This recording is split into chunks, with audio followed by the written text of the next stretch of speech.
नमस्कार। टुडे हिमाचल में आपका बहुत बहुत स्वागत है। मैं हूं आपके साथ भावना रनौट और चलिए देखते हैं दोपहर की बड़ी खबरों को फटाफट। हिमाचल में लू का कहर जारी, 7 जिलों में चेतावनी जारी। मौसम को लेकर विभाग ने जारी किया अपडेट। मैदानी इलाकों में जहां इन दिनों भीषण गर्मी पड़ रही है, वहीं गर्मी से पहाड़ भी तपने लगे हैं। ऐसे में पहाड़ों में रहने वाले लोग भी गर्मी से परेशान हो गए हैं। जिला चंबा के बणिखेत में भी इन दिनों पारा काफी बढ़ गया है और दोपहर के समय तापमान 34 से 35 डिग्री सेल्सियस के बीच में चल रहा है। दोपहर के समय काफी ज्यादा गर्मी पड़ने से लोग घरों में ही रहना उचित समझ रहे हैं, जिससे बाजारों में से ग्राहकों की रौनक गायब रहने से व्यापारियों को मंदी की मार झेलनी पड़ रही है। सोमवार को भी दोपहर के समय बणिखेत में तापमान 34 डिग्री सेल्सियस था, जिससे लोगों को काफी समस्या हो रही थी। हालांकि शाम ढलने पर तापमान में थोड़ी सी गिरावट होने पर लोगों ने राहत की सांस ली। पर्यटन नगरी डलहौजी के समीप स्थित बणिखेत कस्बे में करीब 10 वर्ष पहले तक गर्मियों में भी मौसम सुहाना बना रहता था, लेकिन एक दशक के बीच मौसम में काफी बदलाव आया है। बणिखेत में भी गर्मियों में तापमान काफी ज्यादा रहने लगा है। लोगों का कहना है कि गर्मी की तपिश दिन प्रतिदिन बढ़ती जा रही है। ऐसे में दिन के समय लोगों का घरों से बाहर निकलना मुश्किल हो रहा है।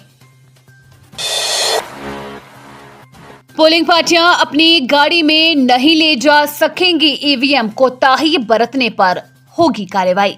हिमाचल प्रदेश में लोकसभा चुनाव करवाने के लिए पोलिंग पार्टियां अपने निजी वाहन में ईवीएम और वीवीपैट मशीनों को नहीं ले जा सकेंगी। चुनाव आयोग ने मशीन के साथ निजी वाहनों के प्रयोग पर पूरी तरह रोक लगा दी है। इसके लिए आयोग ने मतदान कर्मियों को आदेश जारी किए हैं। कोई भी कोताही बरतने पर चुनाव आयोग कड़ी कार्रवाई करेगा। आदेशों में स्पष्ट किया है कि पोलिंग पार्टियां आयोग की ओर से लगाई गई हिमाचल पथ परिवहन निगम की बसों और सरकारी वाहनों का ही प्रयोग कर सकेंगे।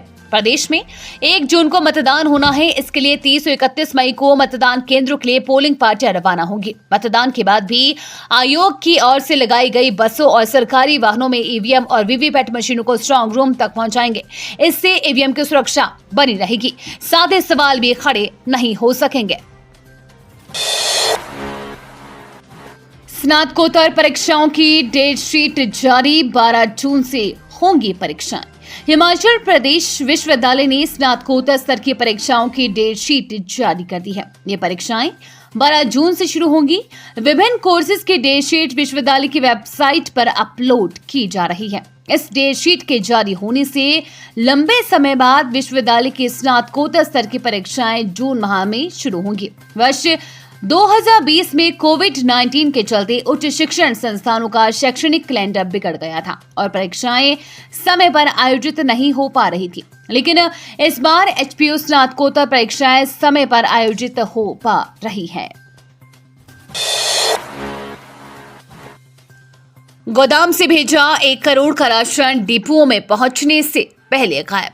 सूबे में सार्वजनिक वितरण प्रणाली के तहत डिपो से मिलने वाले राशन में गड़बड़झाला सामने आया है। मामले का पता चलते ही विभाग ने जांच बैठा दी है।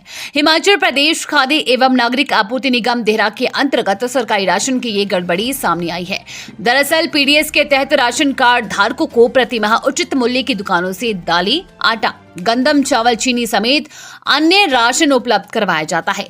प्रदेश नागरिक आपूर्ति निगम का देहरा में थोक गोदाम है। यहाँ से क्षेत्र के 102 उचित मूल्य की दुकानों को राशन भेजा जाता है। गोदाम से जब राशन भेजा जाता है तो पीओएस मशीनों से राशन की ऑनलाइन रजिस्ट्री पर प्रविष्टि होती है। देहरा गोदाम से जब डिपो को राशन भेजा तो गोदाम में राशन भेजने की एंट्री रजिस्टर पर दर्ज है। पर्चियां काटी गई। इस राशन की क्षेत्र के उचित मूल्य की दुकानों में एंट्री नहीं है। करीब 1 करोड़ की लागत का ये राशन जो डिपो को भेजा था, लेकिन डिपो में एंट्री ना होने का मतलब है कि राशन डिपो में ये राशन नहीं पहुंचा।